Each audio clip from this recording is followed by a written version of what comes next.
What is going on YouTube? Kronos here, and welcome back to another PSO2 video. So, I know it's been a while since I released a video, actually since episode 4 started. Been focusing a bit more on streaming, but don't want to neglect my YouTube boys, so figured I'd hit you guys with a quick little news video, some information about what I'll be doing with the channel itself moving forward. I think I kind of have a bit cemented in my mind more of what I want to do, and just some little things that I've noticed have popped up that kind of brought about a bit more information, sorry, I say some bit, but basically a bit more thought that we might have with a few things here. So anyway, let's go ahead and jump right in. First off, this is my first video I'm doing from Ship 1. It's just a heads up. I am on a team on Ship 1 that has already agreed to take all of you guys in if you want to come along with. That team is Stardust. You're more than welcome to look us up on Ship 1 and apply. We will be accepting everyone in. Now keep in mind, again, this is kind of the same thought process that happened with my Ship 2 team. Now granted, the Ship 2 team is still up, is still running, will continue to accept people, does still have the tree running and all that stuff. I kept an alt on Ship 2. However, the Ship 1 is where my main is currently, that you're looking at right now, and where it will continue to be. That's where all of my friends are playing, so that's where I will be playing as well, which is what I recommend for any of you guys that are playing PSO2, that are just jumping into the game. Tons of people are jumping in with the Steam release, so I highly recommend you going to a ship between 1 to 3, in most cases 1 or 2, maybe 3 in some situations, if that's where your friends currently are. 4 unfortunately doesn't have access to everything that Ship 1 and 2 has had access to, just because it's a new ship, meaning the fashion isn't there. I mean, it's brand new, so it just doesn't have everything that the other ships have had, but there are other benefits you can have in that situation itself. So teaches their own. We're not going to jump too much into that, but I figured I'd let you guys know about my Ship 1 team. Again, it's Stardust. I think it's all caps as well. You guys are welcome to apply, but again, it's one of those situations where you guys are able to join. We're not facilitating a bunch of social things. At least I am not specifically facilitating anything social. I'm pretty sure the team also isn't specifically doing that either. So if you're looking for more of a social experience, I recommend a different team. But if you're looking for somewhere just to hang out, grab your tree buff, play the game casually, get into groups together with some of us, or if you guys manage to form groups within yourselves, by all means, go for it. Only difference is I can't tell you that I'm going to make a bunch of people officers like I was in my Ship 2 team, just because it's not my team. It is a team of a friend that has just agreed to take you guys in, who is actually also streaming as well. If you guys ever in the Discord, catch the Discord description, or catch the Discord link at the very bottom in the video description itself, you will see Phil in the stream near the very top. He is the one who actually owns the team. He also streams, usually toss him a host, things of that sort. Very knowledgeable guy, plays Hunter Fighter, very, very good at it. So you're more than welcome to check him out. Outside of that, really, we just have a couple of things that have popped up, and some cool things, actually, if you guys checked out the thumbnail. So we're going to go ahead and jump right into that. So what's new with PSO2 in episode 4, we did have some bug fixes that kind of came in. There's really not a lot, there's not a lot to go over with these bug fixes. There was some emergency maintenance and kind of a bit of a laugh. There were some serviceability issues with the Steam release at first. Honestly, I didn't really experience them other than just one disconnect that I experienced when Steam went down itself, which is a good reason to have both versions of the game installed. For those of you guys who don't know that use the tweaker, you're able to install one version of the game and have it work for both Steam and the Microsoft Store version of the game itself through a utility the tweaker utilizes. I would recommend checking out arcs-layer.com for more information about that.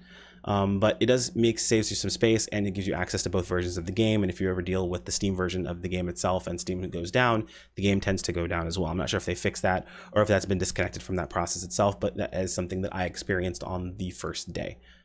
So I had to serve the Microsoft Store version just for that. Also, there were some bonuses that came from the Microsoft Store version of the game itself that I redeemed on the account that was connected, but it didn't pop up until I switched over to that account. Now that could be placebo, where it just took some time for it to pop up, and it just happened to be when I logged over, it just popped up.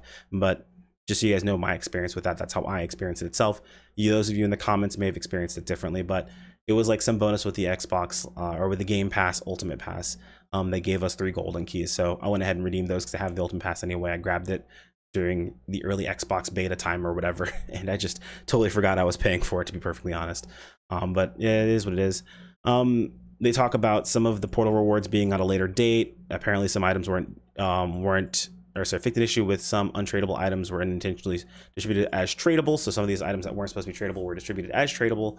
I guess so. What they're kind of taking it they're kind of taking it in a way that if they were sold or traded, that's just it. They're sold or traded.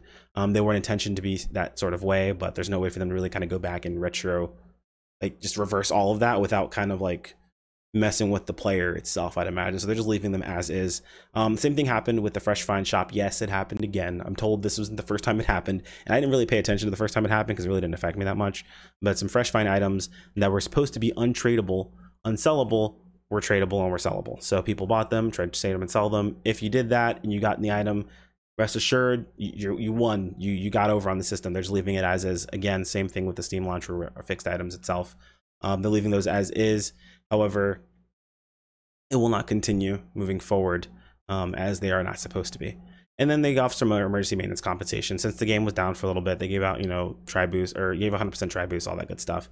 If you're part of the distributing issue or anything along those lines. So they basically just gave out some stuff, and they also enhanced the time for each of the campaigns, which I feel like is pretty fair. Some people were like, it's all we're getting is just 100% try boost. It's a free game. They don't have to give you anything, honestly.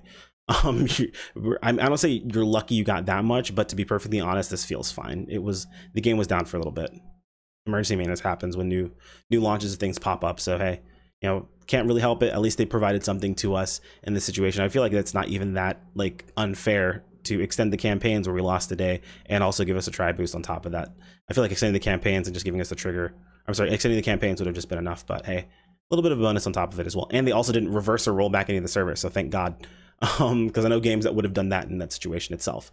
But moving on, we have the campaign for Battle It Out. Basically, PvP essentially is going to have some rewards. If you complete 10 PvP matches, I believe you get the Surf emote. Yep, 10 PvP matches the Surf emote. 1 PvP match is 100 or 300% try boosts. And then if you manage to get into so if you just get into C5, it's 20. B5 gets you 30, and then A5 gets you 50 tickets, SG ticket, or 50 SG. Or get you a 50 SG ticket. Wow, I can't speak, as we all know. But gets you a 50 SG ticket, so it gets you a total of 100 SG. And I mean, to be honest, they've been throwing star gems at us like crazy. So, hey, if you're playing some PvP, get your star gems if you can get yourself ranked up super high. I believe there's also still a campaign going on currently that's like, actually, I'm gonna check it really quick. There was a campaign for PvP on launch of this. I don't know if it's still here. I'm not gonna run through it right now, but I'm pretty sure there's a campaign for PvP that was like get into Legend and get like 2,000 star gems or something ridiculous like that. I don't know. It's star gems for getting PvP up. So basically, PvP is a good place to get star gems if you grind it out. So keep that in mind. And now here comes something interesting. So we got a new AC scratch. It's not just a new AC scratch, actually. It's more than that. So we got the AC scratch. This is actually the second time I'm recording this video. The first time I actually went through and watched the video with you guys. And perfectly honest, it was just some background noise because I just kind of talked through the entire thing. I'm even going to bother this time around. You guys are more than welcome. I'm going to link the video in the video description to check it out. You guys have probably seen the scratch already because it's out by now. But it's got a lot of cool stuff in it. So there's two things that are interesting about the scratch. One, it's actually technically 2 scratches in one, if I remember correctly. These were done separately. One with the Persona 3 dancing game and one Persona 5 one when it came out. And 2, they also put in a lot of extra stuff in this scratch. Like all these things that are here, they don't really represent everything because you've got multiple colors, you've got hairstyles, you've got cast parts. By the way, these leg cast parts, I know of a certain cast main that is super happy for these leg parts, and they actually are pretty cool. If I played a cast, those would definitely be my leg parts I'd go for sure. Headpiece isn't too bad, but not that great, but yeah, we'll see.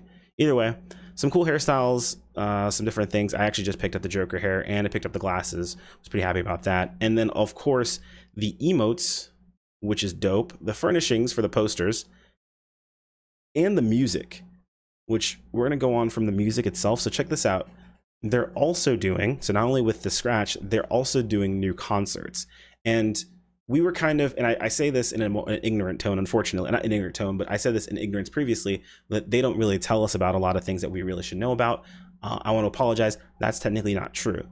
They actually released an article. I'm not sure when this came out. Let me double check.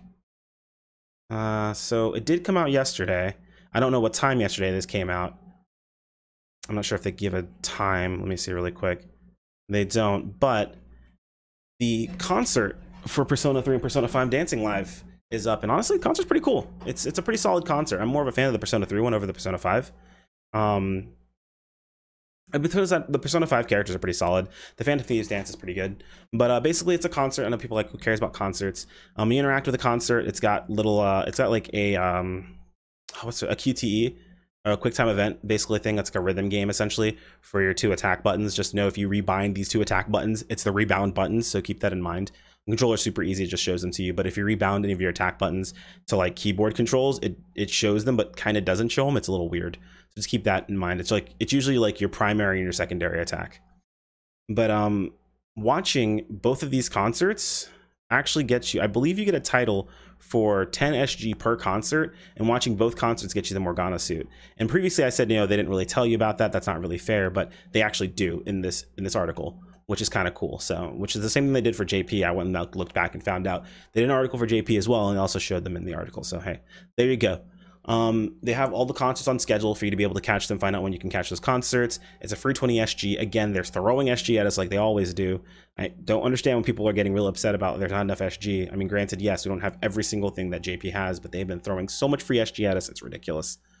But you've got all these concerts you can check out, and you get a free Morgana outfit, which is all class, all gender, or all class, all race, all gender, and everyone can use it. So it's super, super cool. So, and of course, like every other concert, you get a free try boost after it's completed.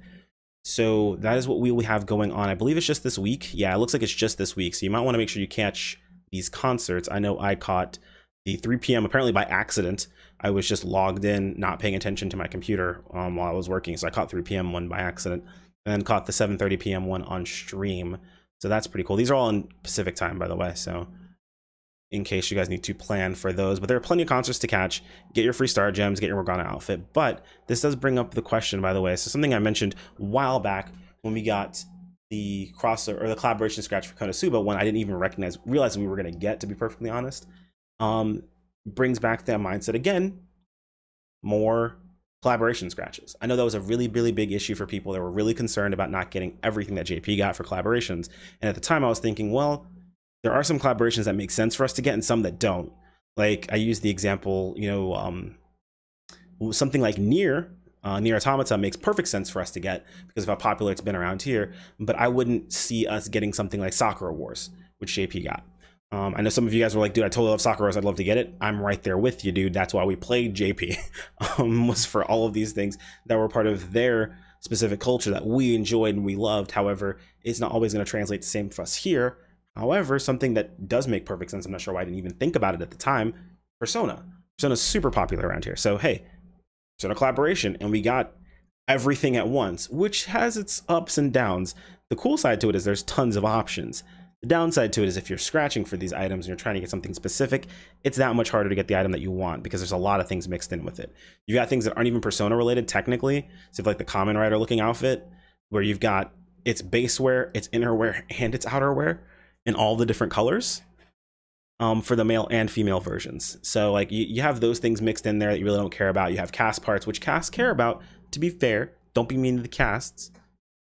But if you're a fleshy or you want Persona based stuff, you don't really care about that sort of stuff. I mean, they even have like fleshy cast where you have, you know, you got the robot from Persona 3, so that's fair, but you know, teach their own, right? There's a lot of really, really cool stuff in here, and I'm at this point now that I'm rambling on about stuff. So what do you guys think about future collaborations? What do you guys think we're going to be getting next?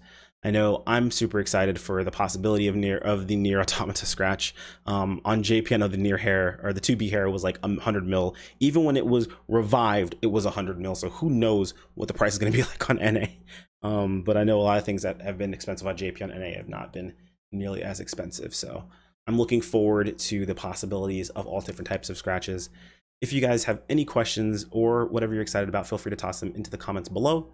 Again, like I mentioned at the very beginning of the video, in case you guys missed it, I am again on ship 1 now. The team name is Stardust. You guys are more than welcome to apply. We will be taking people in, but again, we're not facilitating a bunch of social things like a lot of other alliances might be doing. So that's what you're looking for. You might want to look elsewhere, but if you just want to get a tree buff, you want to help us out, and you just want to be around people who are streaming or hanging out and all that good stuff, or just having a good time, feel free to join us. Thanks again for watching, guys. As always, a like on the video is much appreciated. It absolves you of half of your ad block guilt, and the other half is absolved by subscribing. Both are completely free and make me feel all warm and fuzzy on the inside. And oh yeah, that's right, there's that bell icon notification thing. Found out not too long ago that clicking on that bell icon actually does not only notify you of my videos, but it also notifies you of my community posts that I usually post when I'm going live on Twitch. What a lot of people usually ask is, how can I keep up? What's your schedule? That sort of thing. I don't really have one. I'm trying to work towards one, but I'm kind of flaky about it, so I apologize. But I always post in my Discord. I always try to tweet it out on Twitter, and I always post on a community post on YouTube. So you can always catch me over there. Anyway, guys, thanks for joining me, and I'll see you on the next one. Take care. Peace out.